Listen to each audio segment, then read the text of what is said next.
be connected to it. And if you're disconnected from it and don't seek it, with its hand always extended out to you, even this cancerous energy has a giant hand saying, just grab it, man, just grab it. Then you'll say, I don't believe in God. What if one of your skin cells said, if one of my skin cells said, I don't believe John exists. If you exist, John, show me yourself. Well, I can't, because it makes me up. I can't shrink myself down without shrinking it down. It can't perceive me in my full form from the outside to see me as a being if it's within my being.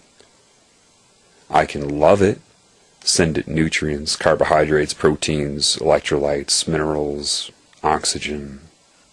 But when it's healthy, it just knows that. Cancer is induced by trauma. And that can come in various ways. It could be a virus. It could be UV damage to a cell. What happens there? The DNA gets so beat up, base pairs are removed. It has different repair mechanisms. Sometimes it's able to replace base pairs that have been lost. Sometimes it's so screwed up it undergoes what's called gross repair. It just starts putting them together at random. Normally the cell dies. But sometimes it creates what's called an oncogene, or this is how they assess it molecularly. Like computers, geneticists don't get it. If you take an advanced genetic course in university, you'll see that everything is explained to you either in math or structure. You take chemistry and it's all structure, electronegativity. The Creator put in my mind, there's an element right away. What's missing from the periodic table? Time. But anyway, electronegativity is the tendency of an atom, or the nucleus of an atom, to want to draw electron consciousness around it within a molecule. You see that with water. Oxygen would be considered an electronegative atom, and hydrogen's not. So when you have two hydrogens hanging off of an oxygen, and you have all the electron consciousness bathing it, surrounding it, seeing itself as I, the water molecule, it decides to allocate more electrons, or that consciousness, around the oxygen. Therefore, less electron energy is shielding the hydrogens. So they call it a polarized molecule, or polar. Positive charge by the hydrogens and negative or more electron consciousness around the oxygen. Well, okay. So it's like magnets or magnetic attraction. If you start to get large molecules, they can start to have different... When you have proteins in your body, let's deal with the body. You have different levels of structure. They call them primary, secondary, tertiary, quaternary. Tertiary would be... Primary is just the chain. Secondary is the winding of the chain. Tertiary would be folding of the chain upon itself to take a shape. Quaternary would be different molecules coming together and being magnetically attracted to each other, like an antibody would be quaternary structure. Okay? Why am I telling you this? Because how does an enzyme then? An enzyme is a protein with a large chain, in chains wrapped around themselves to take a shape. Scientists say, well, there are different atoms in there that are electronegative, and they draw a certain amount of electron consciousness around themselves, therefore, making other atoms more positively charged as it appears. So any molecule that will come in contact with it will be magnetically attracted to the various components of that enzyme. Beep, beep, beep, boop, boop, boop, boop, boop, boop. Just a computer thinking that through. Then you have coenzymes that attach to the enzyme, like certain B vitamins that, because of its electronegativity, draws certain electronegative consciousness or certain electron consciousness around itself, therefore shielding less of certain parts of the enzyme. So because of that, changes certain magnetic relationships and it changes its shape. And then you have cofactors which attach to the certain coenzymes like magnesium, and that draws more, or gives off more electrons to change its shape, turn it on, turn it off, like a computer.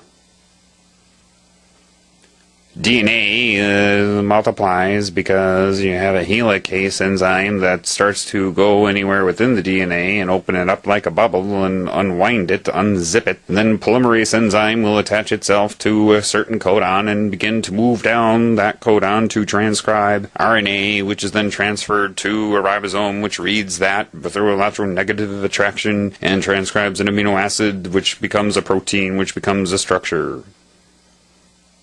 What?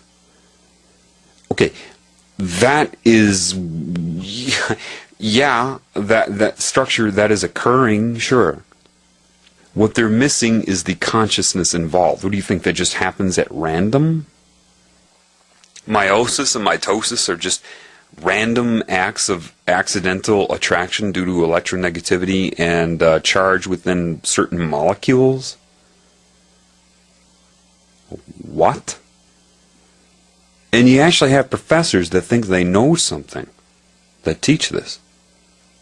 The reason they think they know something is because they're only allowed to know that and ridiculed if they don't, or if they don't follow that, so that they can brainwash other students and keep them from thinking. It's structure. And even the consciousness that runs it is structure. Let me give you a really good example of what I mean. Because, see, I could go on all day about this. Literally, I could have a 150-hour upload. I could go on about science, properties, reality, whatever, all day. It will do nothing for you. I need to give you metaphors. I need to give you the ability to understand what I'm talking about. So let me try to do that for you. I remember going through the pre-med major was a breeze for me. Did I get all A's? No. Sometimes I made the decision to do something else. But when I studied it, I enjoyed it, but I had nobody around who understood it. There was one professor who memorized a lot that I like, and he was a Jewish professor who always felt this need to challenge me. I know why now. But we still get along. We just last month we were arguing for like 4 hours about who runs the world and what's going on, back and forth, of course, the Jewish thing, back and forth. I had intuition, he had structure. We end with a hug, of course, because he knew that I saw through that and saw what was occurring with him on one level. When I had him he was my physiology professor, but I also took clinical endocrinology with him. And I had other things going on. I missed 3 weeks of class straight. I went into his office, and the exam was the following day. I'm like, oh, fuck, I'm fucked, aren't I, Not because I didn't think I could do it. I just knew that the protocol of everything, You need to be here this long in order to learn. This is what I believe, that type of thing.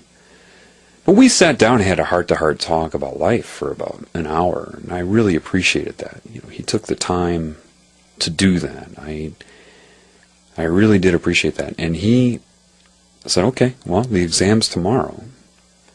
Here's what you need to know. And he handed me about 3 inches thick of, information, notes, handouts, all of that. By then, I knew that I could understand what I was looking at from a different point of view. I said, okay. I took it home and learned it. Didn't memorize it. I learned it, which allowed me to retain it. And I took the exam, and then, of course, he hands it back the following week, and he throws it down on my desk, shaking his head.